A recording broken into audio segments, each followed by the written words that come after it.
He was far more intellectual and far more sophisticated than most of the people around him, and was very interesting to talk to, as long as you could get away before he got too drunk. I was madly in love with him. I must confess that he just had more energy, more intelligence, more charm, more children than anybody had ever met. But he did drink. I was assigned one day to make sure that Robert Shaw didn't go drinking to a bar. And they went out in the water and they put him on hold. And as soon as they left, I was like, let's go, kid. You don't have to drink alone. And so they'd send a production assistant in to drink with them out. Of course, the production assistant would come reeling out in an hour. They have to send another one in because they couldn't keep up with them. And I sat there and drank, matched him drink for drink. I got flushed. He just got better. He was something. He was never late.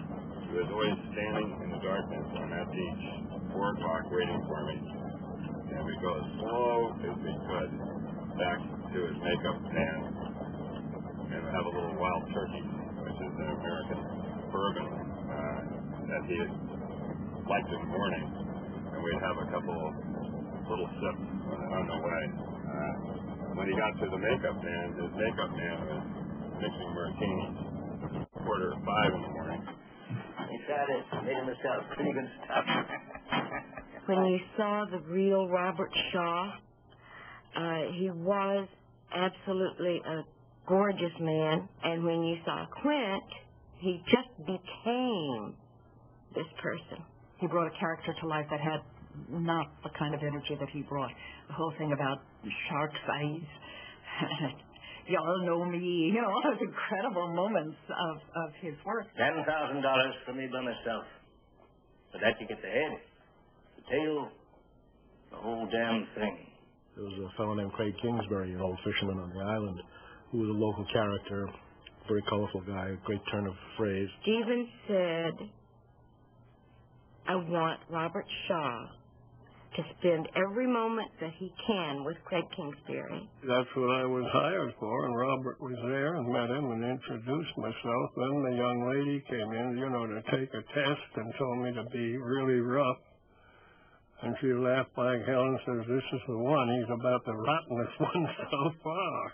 He was the purest version of who, in my mind, Quint really was. Robert Shaw himself was a refined British actor.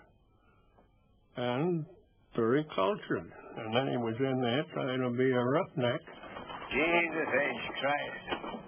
When I was a boy, every little squirt wanted to be a harpooner or a sword fisherman. We just talked with each other, and I'd tell him, well, to Robert Shaw, this certain thing is something. To Quint, the goddamn blubber-headed son of a bitch. Craig gave me some great lines. And, one of the lines was, it's not like going out there to catch bluegills or tommycods.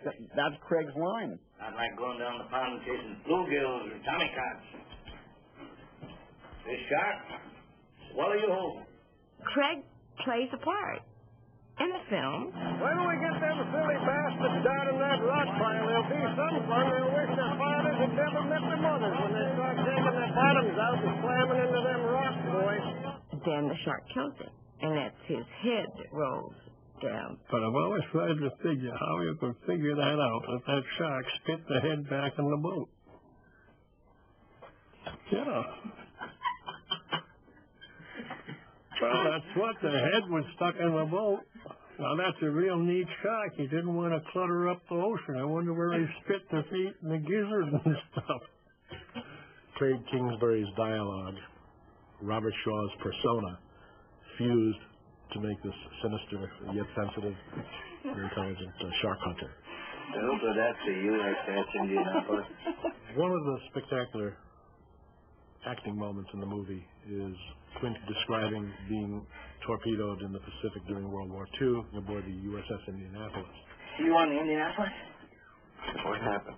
The Indianapolis speech, which for me is my favorite part of Jaws, that was conceived by Howard Sackler. Stephen knew this was a great motivation for Quint's character. A wonderful scene that I kept trying to get Howard Sackler to expand, but Howard felt that shorter was better and never would elaborate on it. And one day I was talking to John Lilius, and I said, could you make this longer? Because I think it's a speech. My recollection is this desperate phone call, and Rick Dreyfuss saying, "We got to know why this guy hates sharks." And I wrote the thing over the phone.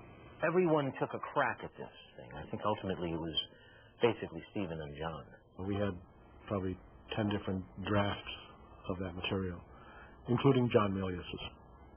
The drafts multiplied as the time shrank for us to get to that scene.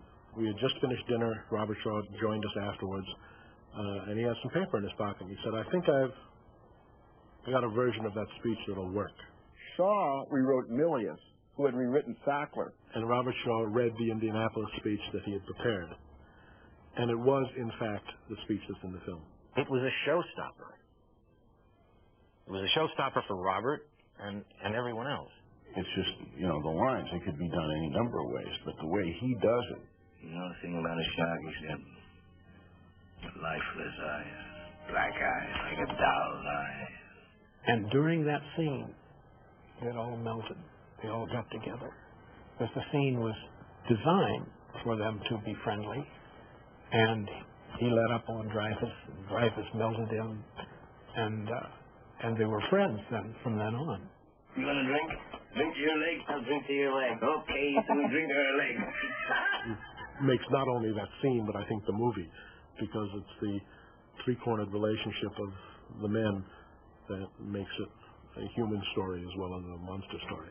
Verna and Spielberg and myself, as was our habit, looked at the scene, and we knew. We knew we had turned a corner, and we knew we had a movie.